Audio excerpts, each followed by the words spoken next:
Hi guys, so a couple of people asked me how often I train. So I train around 5 times a week and I train between 1 to 3 hours a day. So one of the things my parents taught me was that we can either make an excuse or we can make a possibility. And my dad had an accident where his femur, which is the thigh bone, was shattered and he was told he would never walk. He now has a metal rod and he is walking and swimming and bike riding and surfing and all those things that he was told he couldn't. One of the things that I realized that was so important in the ability to train was mindset and consistency of self-discipline. So self-discipline means self-love for me. So when I show up for me, I'm giving myself that compassion and self-love to better tomorrows instead of the excuses and regrets. So I work on changing the pain and pleasure principle.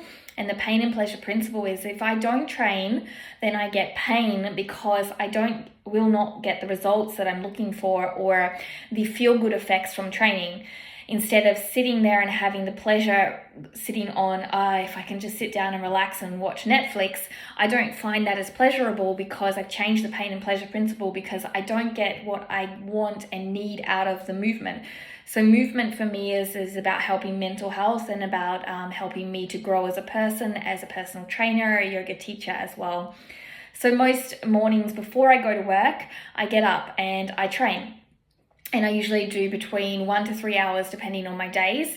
I usually do 4 to 5 handstand conditioning training sessions, which take 40 minutes to an hour depending on my slow abilities. And then I do sidetrack abilities, putting the pro in procrastination. And then I will do maybe 3 back bend sessions a week. 1 active split session working a lot on hip flexors, that's an area that I need to work on, and 1 leg behind the head practice a week. And so mixing all those up, I do those, and I found that it's not about having time, it's about making time. So if I sleep in, I'm still tired at 7 o'clock when I get up and need to go to work and get my daughter ready. And if I get up at 5 a.m. and make time for those extra 2 hours, I'm still tired, but I also get to do the things that I want to do and feel good about it. And the great thing is that I feel good in myself and it starts my day off better.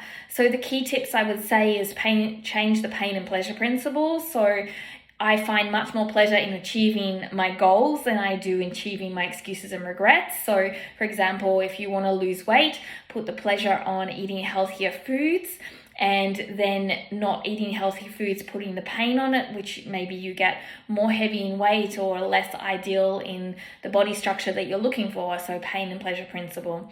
The second thing is understanding that self-discipline is what equals self-love, and practicing that often.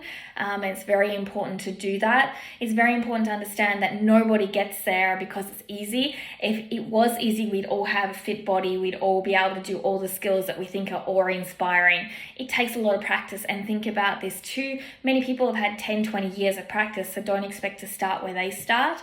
Start with where you are, and self-discipline equals self-love. And thirdly, you only have time if you make time. So as I said, I make time, I still work, I still care for my daughter, I still run the household chores, and I make time by getting up early. I hope you had a great day, and if you have any other questions, just please pop them below and I can answer in another small vlog. Have a great day, and don't forget to ring that bell. Ciao!